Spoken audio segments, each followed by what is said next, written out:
Hello दोस्तों, विधवा कहानी का भाग 1 मैं आपको पहले ही सुना चुकी हूँ, जो कि आपको चैनल पर मिल जाएगा। तो आइए दोस्तों, विधवा कहानी के भाग 2 की शुरुआत करते हैं। पर इसके पहले कृपया वीडियो को लाइक, शेयर और चैनल को सब्सक्राइब करना न भूलें। दोस्तों, अब तक आपने सुना संजय के पास बहुत से सरकारी साधन थे, जिनसे कविता और बच्चों को बहुत सहायता मिल रही थी। प्राय संजय घर लौटने से पहले कविता के यहाँ कुछ क्षणों के लिए रुक जाता।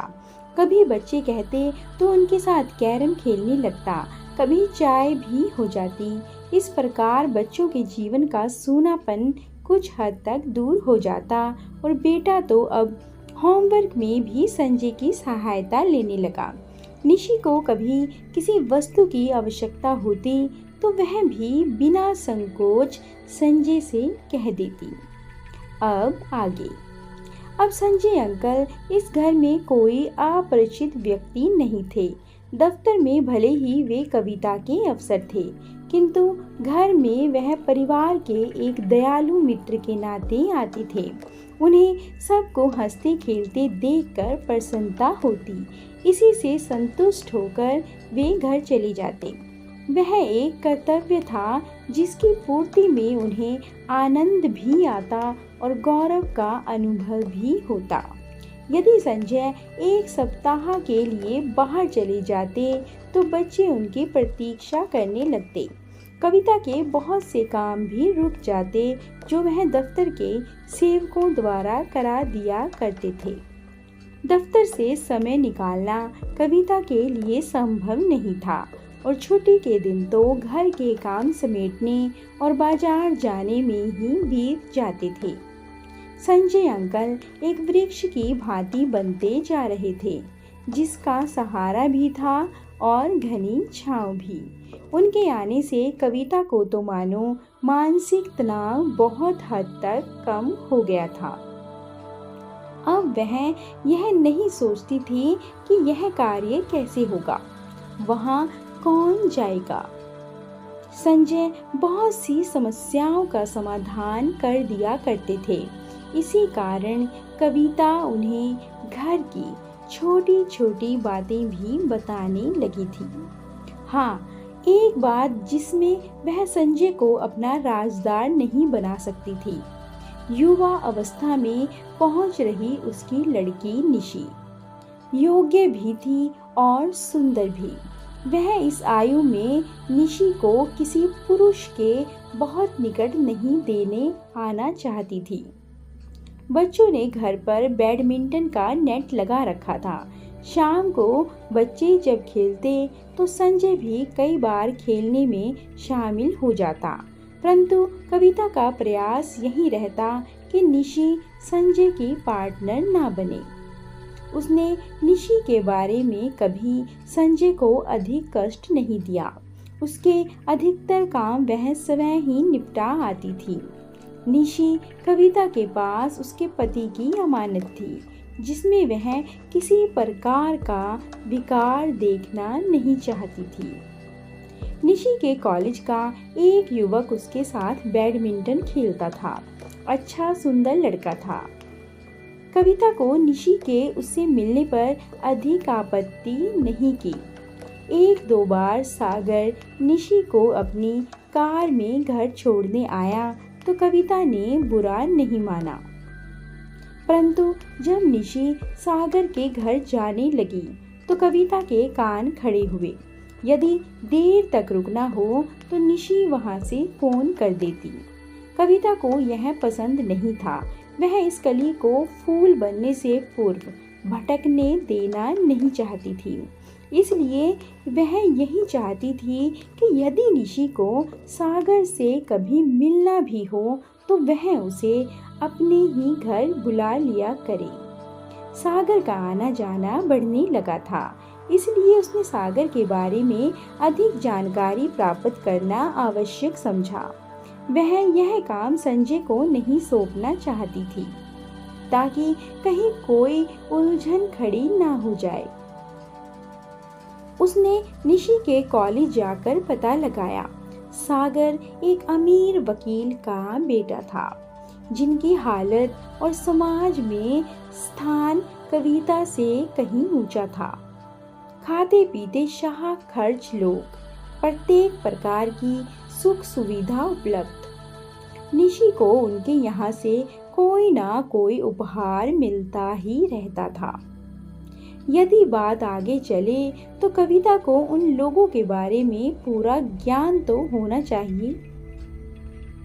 उसने वकील साहब के बारे में कोर्ट में अपनी जान पहचान के एक वकील से परामर्श किया तो वह चौंक उठी। वकालत के श्वेत बोर्ड के पीछे वकील साहब काला धंधा करते थे। वे तस्करों के वकील थे। आए दिन बड़ी बड़ी पार्टियां देते, जिनमें जज और बड़े बड़े अधिकारी भी भाग लेते।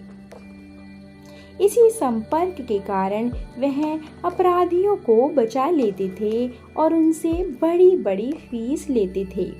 यही नहीं, यहाँ तक शक था कि वकील साहब का भी तस्करी में हिस्सा है। नहीं तो दौलत की ये रेल पेल, ये कारें दावतें केवल वकालत की फीस से नहीं चल सकती। इसलिए कविता ने किसी ना किसी बहाने निशी का वकील साहब की कोठी पर जाना रोक दिया था। किंतु सागर तो अपने को अब चौधरी परिवार का ही एक सदस्य समझने लगा था।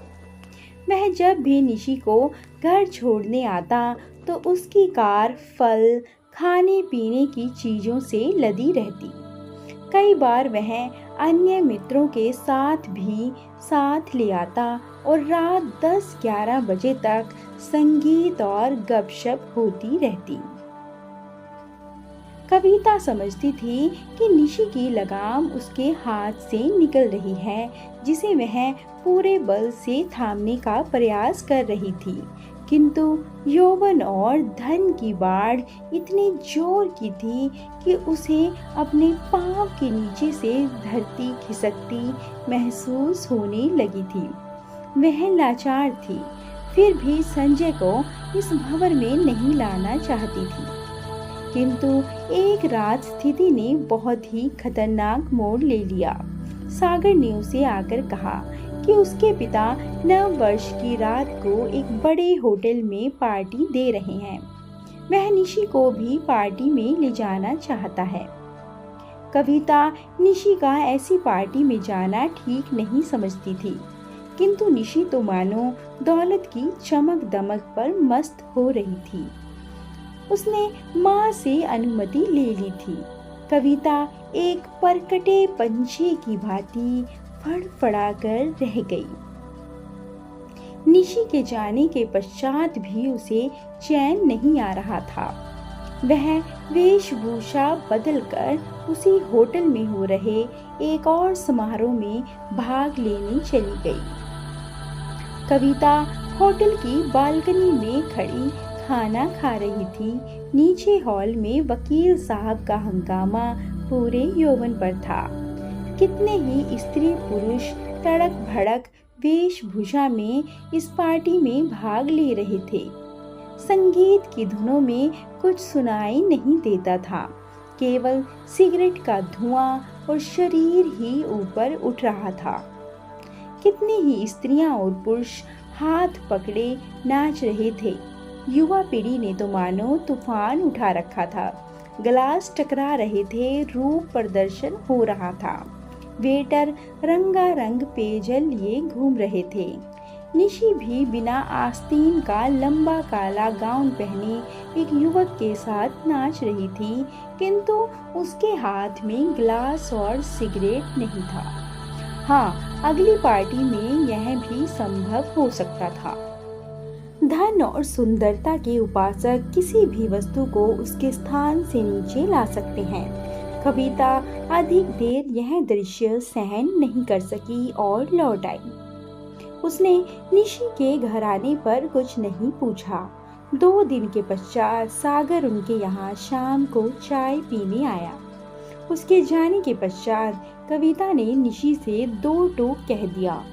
मैं नहीं चाहती कि सागर कभी हमारे घर आए। निशी यह वाक्य सुनकर चौंक सी गई। कुछ क्षण चुप रहकर बोली, यदि सागर यहाँ नहीं आएगा तो संजय अंकल भी नहीं आएंगे। और पांव पटकती हुई अपने कमरे में चली गई। कविता दोनों हाथों में सिर को दबाए यूं सोफे पर दुबकी बैठी थी, मानो वह शीशे के घर में बैठी हो जिस पर चारों ओर से पत्थर बरस रहे हों। दोस्तों, कहानी कैसी लगी कमेंट करके जरूर बताएं और ऐसी अधिक कहानियों के लिए कृपया वीडियो को लाइक, शेयर और चैनल को सब्सक्राइब करना ना भूलें।